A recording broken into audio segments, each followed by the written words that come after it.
Corinthians fez a tal da proposta de 70%. Vocês souberam aqui em primeira mão que o Santos Laguna queria 70% do valor à vista, quase 24 milhões de reais. O Corinthians fez a proposta de 70%, mais um parcelamento do demais, né? O Corinthians deve cerca de 34 milhões de reais ao Santos Laguna. Está aguardando uma resposta. Há uma expectativa grande que até segunda-feira essa resposta venha e o Corinthians consiga este acordo para derrubar o transfer ban e correr para o mercado. O que o Corinthians quer no mercado? 2 atacantes, tá? Isso é informação para vocês. O Corinthians quer 2 atacantes. Faltam 10 dias, aí 9 dias para acabar o período de transferências internacionais, a janela, e o Corinthians quer trazer 2 atacantes. O Dorival Júnior falava muito de 4 reforços, já chegou o Vitinho, se trouxer mais 2 atacantes, não vai bater os 4, mas o Corinthians entende que é o que dá para fazer dentro das circunstâncias, dentro do contexto. 2 atacantes, um mais centroavante, o outro mais velocidade, mais beirado pela ponta, é o que o Corinthians está atrás nesse momento e lutando para conseguir, tá certo? Então, falei de Santos Laguna, né, 70%, aguardemos, o Agostinho não pegou bem, mas o Fabinho está negociando, e o Corinthians quer 2 atacantes para o momento que acabar, que derrubar o transfer ban com essa expectativa. E o Hector Hernandes, é isso, aguardemos porque o homem está indo embora. Ainda tem a situação do Memphis Depay. Quero falar para vocês sobre a situação do Memphis Depay. O Corinthians, dia 20 de agosto, tinha que pagar ao Memphis Depay 11 milhões de reais pela bonificação das metas que ele bateu. 11 milhões de reais, dia 20 de agosto. Pagou? Não, não pagou. Estava conversando com o jogador para fazer esse parcelamento. Lembra que eu falei aqui lá atrás que o Corinthians estudava, não falei que ia rescindir, estudava a rescindir, porque o Corinthians falava assim, a gente precisa rever o contrato ou rescindir o contrato. Continuar com este contrato vai ser algo completamente inviável. Claro que o Stabile não poderia falar isso na coletiva, por isso que ele falou, não, tem um contrato e vamos cumprir, normal, ainda mais na véspera de um derby, mas o fato é esse, o Corinthians está de novo sentado com o staff do Memphis para tentar negociar, porque o Corinthians não tem condição de manter este contrato. Quando eu digo que o Memphis é muito caro para o Corinthians, é isso. Ah, mas ele faz gol, mas ele... Não, tudo bem, ele faz gol. Ah, mas caro é o Jonathan Cafu. Claro, caro é o Jonathan Cafu também. Não quer dizer que o Corinthians hoje tem condição de pagar o Memphis Depay. Por causa de vários Jonatas Cafus que o Corinthians contratou aí nos últimos anos, a verdade é essa, hoje o Corinthians não tem condição de assumir um contrato desse com o Memphis Depay, a prova está aí. De novo, não conseguiu pagar e de novo vai depender aí, entre aspas, da boa vontade do jogador, porque não tem essa grana. Tá? É isso, vai tentar parcelar e o pior, dia 20 de agosto venceu os 11 milhões de reais da bonificação. Dia 9 de setembro, agora aí, 9 de setembro, vai vencer a primeira parcela das luvas do Memphis Depay, que é 2 milhões de euros. Estamos falando aí de uns 12 milhões de reais. É dinheiro pra caramba. Se você pegar 70% de 34 milhões, mais ou menos uns 24 milhões, 23 e pouco, né, para pagar o Santos Laguna, mais a bonificação do Memphis, mais as luvas, nós estamos falando de cerca de 46 milhões de reais, que aí num intervalo menos de um mês aí o Corinthians vai ter que arrumar para desembolsar. É muito dinheiro, é muita coisa. Ainda quer contratar 2 atacantes, uma situação financeira, enfim, desastrosa do Corinthians. A situação, de fato, não está fácil, mas esse é o plano do Corinthians. É para isso que o Corinthians está trabalhando neste momento, tá certo? Falei também aqui, rapidinho, aliás, vendo minhas anotações, avisando vocês, Martínez, de 4 a 6 semanas fora. Por quê? Pô, mas não dá para jogar com a mão enfaixada? Muita gente fala isso. Dá, mas o problema do dedo quebrado, os médicos me explicaram o seguinte, você quebra o dedo, ele tá ali em processo e tal, tá calcificando. Se você quebrar o mesmo dedo, isso pode gerar um problema muito grande. O jogador pode ficar com o dedo torto para sempre, enfim, pode ser muito mais difícil reconstruir e tudo mais. O receio é ele quebrar em cima já da fratura. Esse é o receio. Por isso que o Martínez deve ficar aí de 4 a 6 semanas fora. Vamos ver, cada um reage de um jeito, mas pelo menos um mesinho ele deve ficar de fora, tá certo? Memphis Depay, o Corinthians está na expectativa para que o Memphis Depay jogue contra o Palmeiras. Ele já está treinando com bola. O jogo contra o Atlético Paranaense é na quarta, né? Dificilmente ele vai ter condição, ainda mais sendo um jogo no sintético. Então o Corinthians está trabalhando com a expectativa de ter o Memphis Depay contra o Palmeiras e contra o Atlético Paranaense, um jogo da volta da Copa do Brasil, o que já seria um ganho, porque já se imaginava que no cenário otimista ele viria contra o Atlético Paranaense no segundo jogo. Esse era o cenário otimista. E então o Memphis Depay, se conseguir jogar contra o Palmeiras, vai ser aí de fato uma notícia importante para o Corinthians, para essa sequência de Campeonato Brasileiro. Que mais? Quero falar com vocês sobre contas bloqueadas. Contas bloqueadas. O Corinthians teve as contas bloqueadas no final dessa semana, se eu não estiver enganado, foi sexta ou quinta-feira agora que passou. E explico por quê. O Corinthians sofreu embargo de uma ação, perdeu uma causa que já estava perdida e o advogado executou os honorários. E qual que é o problema? Essa ação é uma ação que vai cair lá na RCE. Só que honorário de advogado, ele não entra na RCE. Ele é considerado caráter alimentar. Então ele não se submete à RCE. O Corinthians perdeu o prazo. Isso é um caso lá de abril, quando o Vinícius Cascone era o diretor jurídico. O Corinthians simplesmente perdeu o prazo e por causa disso o Corinthians teve aí as contas bloqueadas. Por causa de quê? Mais ou menos R$1 milhão. O valor é esse, R$1 milhão. O Corinthians precisa agora ou pagar esses honorários ou então chegar a um acordo com o advogado para desbloquear as contas. Mais uma vez o Corinthians então com as contas bloqueadas e tendo que correr atrás para desbloquear a conta, para derrubar o transfer ban, para conseguir atrás de 2 atacantes, que é o que o time tá querendo, o clube está indo atrás aí para esses próximos dias, enquanto também busca aí cerca de R$46 milhões para pagar o Memphis, de tudo que deve a ele e também junto com o transfer ban. Olha, é bastante coisa e nesse domingo ainda tem o Vasco em São Januário com todos os ingressos vendidos. Vasco meteu 6 no Santos, perdeu para o Juventude, pega o Corinthians. A situação na tabela, aliás, é muito semelhante. Deixa eu dar uma olhadinha aqui, ó, tabela do Campeonato Brasileiro, vou ver lá agora nesse sábado à noite. O Corinthians está em 14º com 22 pontos e 20 jogos. O Vasco tem 19 pontos e 19 jogos. Ou seja, o Vasco tem em pontos perdidos exatamente 3 pontos a menos, dá para buscar o Corinthians praticamente a mesma campanha. Importantíssimo, fundamental o Corinthians vencer essa partida, muito por causa dessa questão dos jogos. Porque olha só, o Corinthians tem 20 jogos, o Santos embaixo tem 19, o Vasco tem 19. Aí o Vitória tem 20 também, mas embaixo, Juventude 19, Fortaleza 19, o Corinthians está com mais jogos do que a galera de baixo. E não está ganhando. Vai pegar um adversário direto, jogo importantíssimo para os dois lados, né? Aquele famoso jogo de 6 pontos, e um Corinthians com o Ranieri suspenso, sem o Martinez, sem o Carrilho, sem o Memphis, sem o Yuri e com o Garro meia boca, apostando na molecada, e é assim que vai ter que ser. É assim que vai ter que ser. Pelo menos o Vitinho talvez tenha uma condição muito melhor de jogar agora. Muito melhor de jogar agora. Talvez seja mais útil, mais importante. De repente, Guinegão, o Kaique, você vai ter ali ainda podendo usar o Dieguinho, o Luiz Gustavo, que é o Bahia, junto com o Vitinho, com o Garro mais ou menos, mas enfim, é o Garro. Breno Bidon, o Duro é ali atrás, né, porque é Rian, o Maicon voltando de lesão. Olha que situação, cara. E a galera ainda quer culpar o Dorival. Aí você assiste o jogo, o Corinthians finaliza 16 vezes, cria volume, empurra o adversário. Caraca, não vejo como uma troca de técnico fosse útil para o Corinthians nesse momento. Senhores, vamos falar de eleições? Então bora lá falar de eleições de segunda-feira.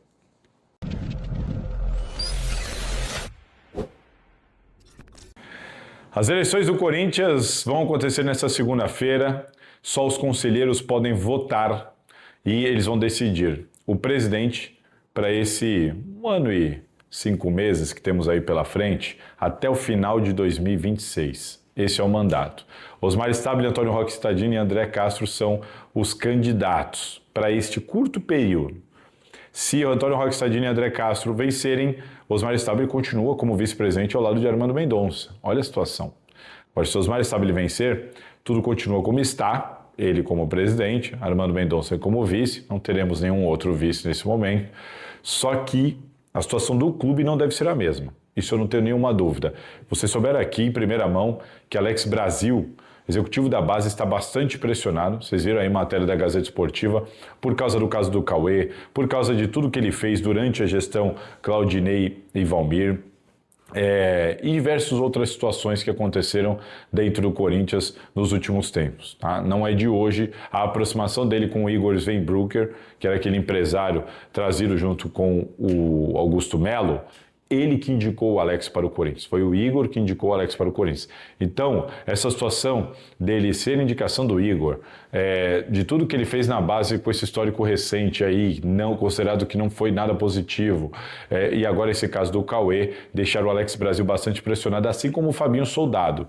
O Fabinho Soldado, se você for buscar quem que o Fabinho Soldado trouxe que deu certo, né? Porque tem jogadores ali, o André Ramalho veio quando o Fabinho Soldado já estava lá, mas não foi o Fabinho Soldado que trouxe, assim como o Anrileri não foi a família Dias que ligou lá, assim como o Memphis Depay também não tem nada a ver com o Fabinho Soldado, foi o Cascone junto com o Pedro Silveira, e você tem ali uma série de jogadores. O Fabinho Soldado tem muito mérito pelo Hugo Souza. Hugo Souza, e dizem que o Martínez ele teve uma participação. Todos os demais que deram certo não tiveram muita influência do Fabinho Soldado, né? Não foi ele o responsável por ir atrás, pelo nome ou pelas negociações. Ele participou de alguma maneira e tudo mais. Em compensação, se você pegar Charles e outros tantos jogadores aí que foram contratados e que não vingaram, além de jogadores que saíram, agora como o Léo Maná, que saiu de graça, o Corinthians com esse elenco desequilibrado, com essa falta de peças, com a promessa que ele fez para o Dorival que ele não cumpriu. Enfim, o trabalho do Fabinho Soldado está sendo muito questionado. Já foi questionado lá atrás daquela história do Memphis Depay, agora também com essa história do Cauê, que ele deixou o jogador ser relacionado para 2 partidas e o jogador com um contrato lá de 14, uma multa de 14 milhões de reais aqui para o mercado interno, e não percebeu, não se atentou, disse que não percebeu, de que não sabia, de que, enfim, comeu bola, há até uma desconfiança se ele realmente comeu bola ou se não, né? Então, assim, o Fabinho Soldado ele está muito pressionado. Há um entendimento interno lá de que o Fabinho Soldado é um ótimo gerente, tá? É um cara que, poxa, olha, para blindar elenco, cuidar do CT, pensar aqui na organização, isso é uma coisa. Agora, demais, para ir atrás, para contratar, para trazer jogador, tem muita reclamação, casos de negociações que chegaram, que ele não topou fazer a negociação e o jogador saiu de graça, a empresa de logística que ele trouxe, e ela custa muito mais para o Corinthians do que custava, uma empresa que ele trouxe do Rio, casos que ele fez com um empresário amigo dele, que também é do Rio de Janeiro, o pessoal do Scout que ele também trouxe para o Rio de Janeiro, há uma sensação de que ele isolou o CT só com as pessoas amigas dele lá do Rio de Janeiro, um cara centralizador, que não troca, não dá muito espaço para ninguém, enfim, e que quando você olha para o time de futebol, você percebe um elenco cheio de problemas, né? Não fez as contratações antes do Transferban que prometeu fazer, não conseguiu encontrar soluções, os jogadores que ele trouxe, nenhum deles vingou como se imaginava, a não ser o Hugo Souza. Então, assim, tem muita gente incomodada com o trabalho do Fabinho Soldado dentro do Corinthians, negócio também da concentração, a diretoria quer que concentre antes dos jogos e ele está liberando jogadores para não concentrar antes dos jogos. Tem muita insatisfação acontecendo dentro do Corinthians de diversas áreas por causa do trabalho do Fabinho Soldado, que do outro lado tem respondido nos bastidores dizendo que está sendo fritado. Mas, de fato, não é uma questão que ele está sendo fritado, ele está sendo avaliado. O trabalho dele está sendo avaliado pontualmente, caso a caso, e eu estou aqui só resumindo para vocês alguns casos. E há muita discordância e incômodo com várias dessas situações dentro do Corinthians. Tá? Então, o que é a tendência? A tendência é se o Osmar Stabile vencer, que o Fabinho Soldado ele pode ser demitido? Pode, mas ele também pode ficar e ganhar um diretor de futebol, de fato, para o clube ter alguém ali que, ao lado do Fabinho Soldado, também policie o departamento de futebol e o próprio trabalho do Fabinho Soldado. Tá? Isso vai acontecer com qualquer um dos candidatos. Tá? Não é uma situação do Osmar. Há realmente um incômodo com o Alex Brasil, com o Fabinho Soldado, ambos muito pressionados, vocês souberam aqui em primeira mão. Então é o seguinte, se o Osmar continuar, muita coisa deve mudar, vai acabar esse período, entre aspas, de eleição dele, ele vai poder tomar as atitudes dele, a gente muito provavelmente vai ter novas composições de diretorias, novas nomeações, isso vai acontecer, eu não tenho a menor dúvida, tem alguns nomes que eu já sei que eu prefiro guardar por enquanto, vamos aguardar, tá certo? Osmar Stabile, Antônio Roque, Cittadino e André Castro. Pelas minhas apurações, o André Castro é carta fora do baralho, apresentou aí nessa quinta-feira, enfim, eu não vou nem ficar entrando em muitos detalhes, vocês viram os problemas todos que foram encontrados e apontados na proposta do André Castro, que não é uma proposta, é só uma intenção, é uma intenção que não vem de um banco, é uma factoring que conta com dinheiro, muitas vezes, de dívidas que ela não vai receber nunca ou num espaço gigantesco. Quando ele fala de US$ 1 bilhão, é até US$ 1 bilhão, até US$ 1 bilhão pode ser R$ 10, é até US$ 1 bilhão.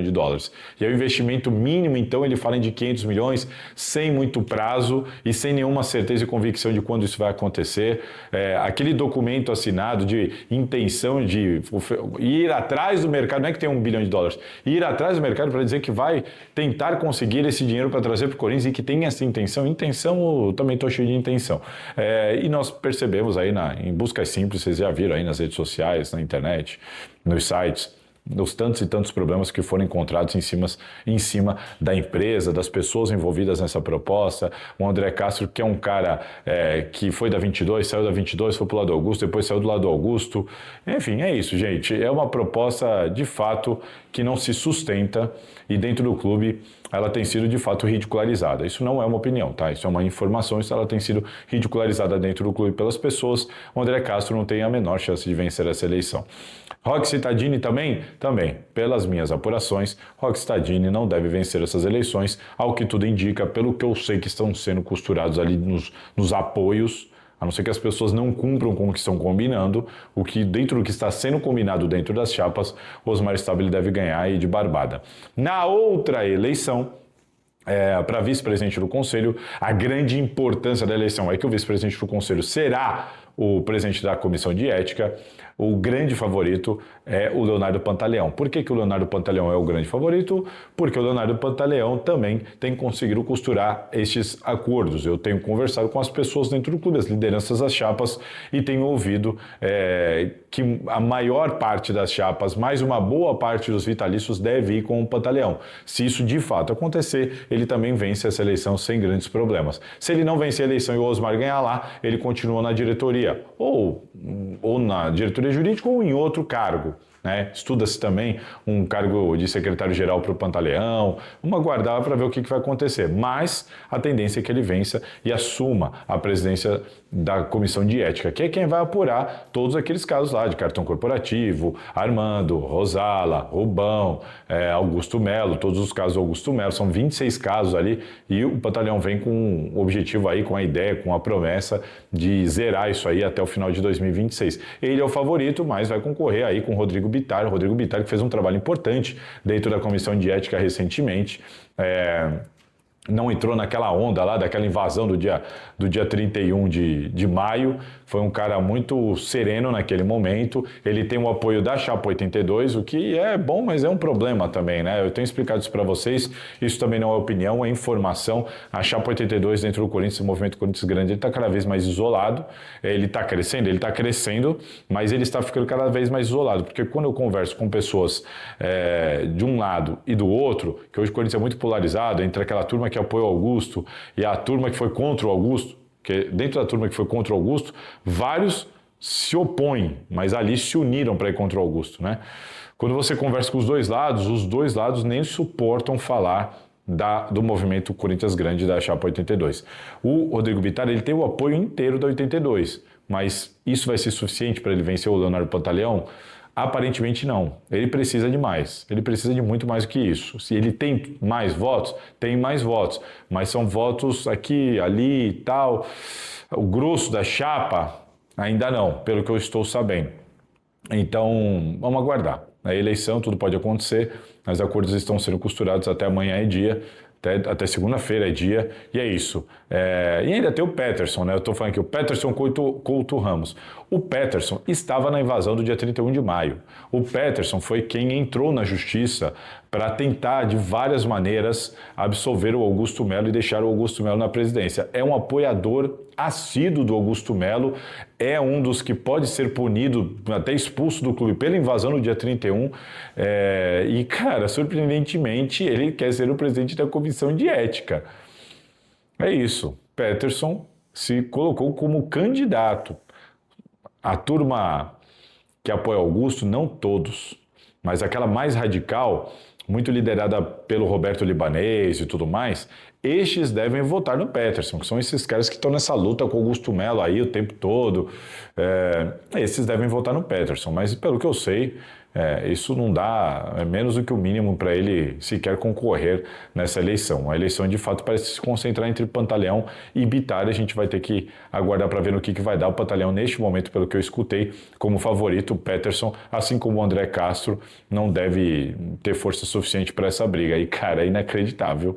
O Peterson, depois de tudo que ele fez, eu soube até que dentro do grupo do Conselho Deliberativo no WhatsApp, quando avisaram que ele seria candidato, houve ali uma revolta muito grande por ele ter sido uma das pessoas que estava no dia 31 de maio invadindo aquilo ali, tentando colocar o Augusto Melo à força, e depois todas as ações que ele entrou na justiça para tentar apoiar também o Augusto Melo, mesmo diante dos fatos expostos pela polícia e pelo Ministério Público que agora estão na justiça. Tá certo, gente? Olha só, muita coisa, né? É muita informação, muita coisa acontecendo. Vocês não têm noção dos bastidores. Ontem teve o Armando Mendonça indo para cima do tal do Pastor Mala, que eu esqueci o nome dele, por causa de um post dizendo que gravou o Adriano, irmão do Duílio. Aí o Pastor Mala não tinha prova disso, teve que apagar o post. O Armando ficou numa situação desconfortável dentro do clube. Enfim, cara, o clube está fervendo. Domingo tem jogo, tem pós-jogo de Salazar na sequência. Segunda-feira a gente tem a eleição e promessa aqui. Bora bombar a Salazar TV, bora gravar muito vídeo por aqui, porque essa semana realmente foi difícil, mas agora a gente vai entrar no eixo e esquematizar uma rotina. E bora fazer live, né? Tá na hora de fazer live. Vamos conversar sobre isso também. Valeu? Deixa o like aqui pra mim, te agradeço. Se inscreve aqui no canal também, se cuidem e aquele abraço. Salve, torcedor do Corinthians, seja bem-vindo ao Corinthians Fanáticos, todos os dias conteúdo exclusivo do Corinthians pra vocês. Antes de mais nada, deixa seu like, se inscreve no canal, ativa o sininho das notificações, assim você não perde nenhuma notícia do Corinthians. Corinthians que tá no Brasileirão, vai enfrentar o Vasco aí nesse domingo, um jogo muito importante aí para o Timão, que precisa dar uma resposta no Campeonato Brasileiro e alcançar novos patamares. Deixa a sua opinião, o palpite, o placar para esse jogo. Deus abençoe cada um de vocês. Tamo junto. Forte abraço e vamos Corinthians. Vai Corinthians.